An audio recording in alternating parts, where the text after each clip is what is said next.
তো কেমন আছেন সবাই? আশা করি সবাই ভালো আছেন। তো আজকের ভিডিও টাইটেল এবং থাম্বনেল থেকে তো বুঝে গিয়েছেন ভিডিওটা কোন টপিকের হতে যাচ্ছে। তো চলুন ছোট্ট একটা ইন্ট্রো দিয়ে আজকের ভিডিও শুরু করা যাক।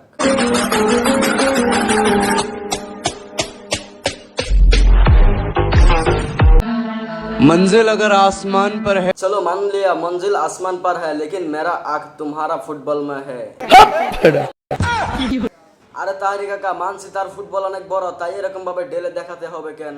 जानी ना मंजिल अगर आसमान पर है तुम चलो तुमको मैं सीधा सीधा एक बात बोल देता हूँ, तुम्हारा फुटबॉल का नाट लूज हो गया, जाके सही से इसे टाइट करवाओ, नहीं तो जमीन पर गिर के लीक हो जाएगा।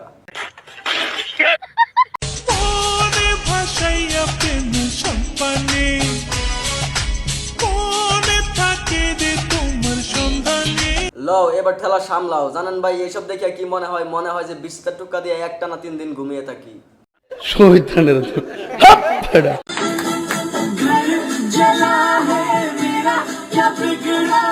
হেইর ভাই, আইনারাও তো একলা একলা দেখতেছিলাম। আচ্ছা, যেহেতু দেখে ফেলছেন, সোলো মিশন আরেকবার দেখাই।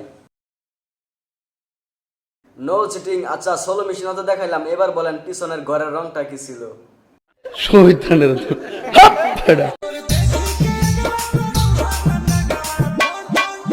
কর্ম দেয় জন্মের পরিচয়, শিক্ষা দেয় গুরু। তোমরা যে কিরকম ফ্যামিলির মেয়ে সেটা দেখেই বুঝে গিয়েছিলাম, তাই তোমাদেরকে দিয়ে এই ভিডিওটা করছিলাম শুরু। I got broads in Atlanta. তোমাদের ভিডিও দেখে যা বুঝলাম, ভিউসের বড়ই অভাব, তাই তো তোমরা রাস্তাঘাটে টুনটুনি ড্যান্স করার স্বভাব। আমি ভ্যাসলিন দিয়েও দেখেছি আর তেল দিয়েও দেখেছি। তাহলে শুধু শুধু আমারটা বাকি রাখবা কেন? একবার আমারটা দিয়েও দেখো। শয়তানের তো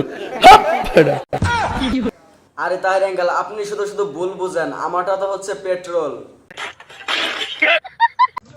শান্তি তো শুধু থুতুতে।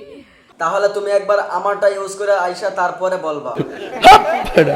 তার মানে পেট্রোল পেট্রোল। আজকের ভিডিওটা এতক্ষণ পর্যন্ত। ভিডিওটা কেমন হয়েছে অবশ্যই কমেন্ট করে জানাবেন। পেজে থাকলে ফলো করবেন, ইউটিউবে থাকলে সাবস্ক্রাইব করবেন। ভালো থাকবেন সবাই, দেখা হচ্ছে নেক্সট ভিডিওতে।